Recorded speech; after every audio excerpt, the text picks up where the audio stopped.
साथियों नमस्कार। आज मैं जो बात कहने जा रहा हूं वो बात हमारे माता पिता, हमारे दादा दादी, हमारे पूर्वजों द्वारा कई साल पहले ही कह देनी चाहिए थी। साथियों, हमारे आदिवासी समाज के बारे में, आदिवासी लोगों के बारे में लोगों ने एक निश्चित वेशभूषा, निश्चित रंग, निश्चित व्यवहार बताया गया और वो हमने मान लिया।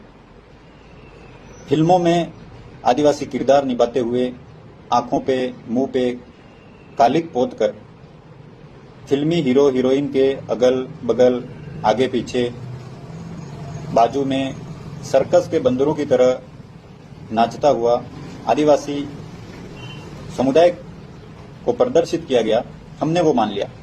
लेकिन अब जब हम बड़े हुए, हमारे आदिवासी समाज के पुरखों को, आदिवासी समाज को समझने का प्रयास कर रहे हैं तो हमें एहसास हुआ कि हमारा आदिवासी समाज वो कबीलाई कुनबा जिसमें हजारों साल पहले सभी की समान भागीदारी, हर कार्य में महिलाओं की समान भागीदारी, सबके समान अधिकार, ऐसा कबीलाई कुनबा, ऐसा आदिवासी समाज आज के जो लोग हैं जिनकी नसों में धुआं भरा हुआ है उनसे हजारों साल आगे थे। और इस देश में किसी कानून की किताब में ये सब नहीं लिखा गया था। उससे पहले हमारे आदिवासी समाज के विचारों में ये सब चीजें विद्यमान थी। लेकिन अब जब हम बात करते हैं 1857 की, क्या याद आता है इससे? पहली क्रांति। लेकिन क्या यह सही है? बिल्कुल गलत है। 1857 में पहली क्रांति नहीं हुई थी। 1857 की क्रांति से 70 साल पहले, कब?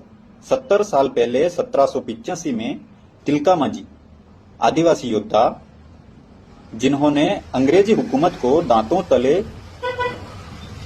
उंगली चबाने के लिए मजबूर कर दिया था, उस समय के अंग्रेजी गवर्नर वारेन हेस्टिंग को 800 सैनिकों की फौज भेजनी पड़ी थी। उस आदिवासी योद्धा को आप भूल गए।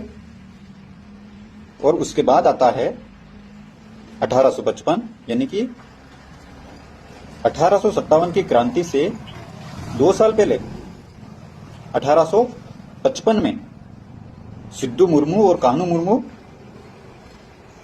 जिन्होंने अंग्रेजी हुकूमत के काल में सबसे बड़ा आंदोलन खड़ा किया, आप उनको भूल गए। फिर आता है 20 साल का एक लड़का, आदिवासी, दुबला पतला शरीर लेकिन कसी हुई छाती, गठीला बदन, उभरे हुए बाजू, सौम्य भाषा,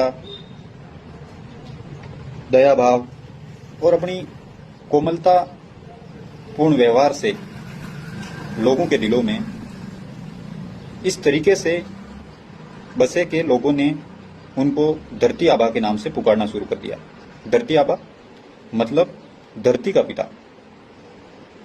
मुस्कान इतनी प्यारी कि हर कोई अपना बन जाए।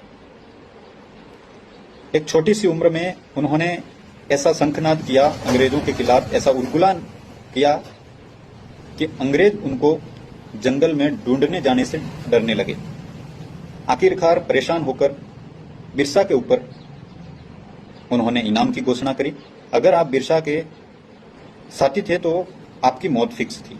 आखिरकार बिरसा को गिरफ्तार किया गया, रांची के जेल में उन्हें बंद किया गया, अनेकों क्रूर यातनाएं उनको दी गई, उनके खाने में जहर मिलाया गया।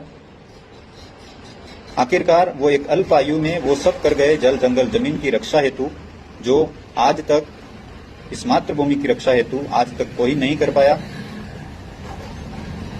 अंग्रेज उनके मौत का कारण बीमारी बताते रहे, लेकिन उनके खाने में जो जहर मिलाया गया वो बात लोगों से छुप नहीं पाई। अब दुख इस बात का होता है कि जब हम कहते हैं कि we are people of India, तो फिर क्यों आदिवासी समुदाय की तमाम जनजातियां हाशिए पे चली जाती हैं? कब इनके मुख्य धारा की बात होगी, कब इनके विकास की बात होगी, कब इनके रोजगार की बात होगी और कब इनके इतिहास की बात होगी? इतिहास फिर से लिखा जाना चाहिए।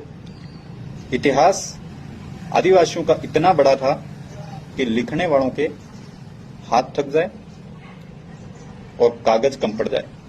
जय जोहार, जय आदिवासी, जय बिरसा।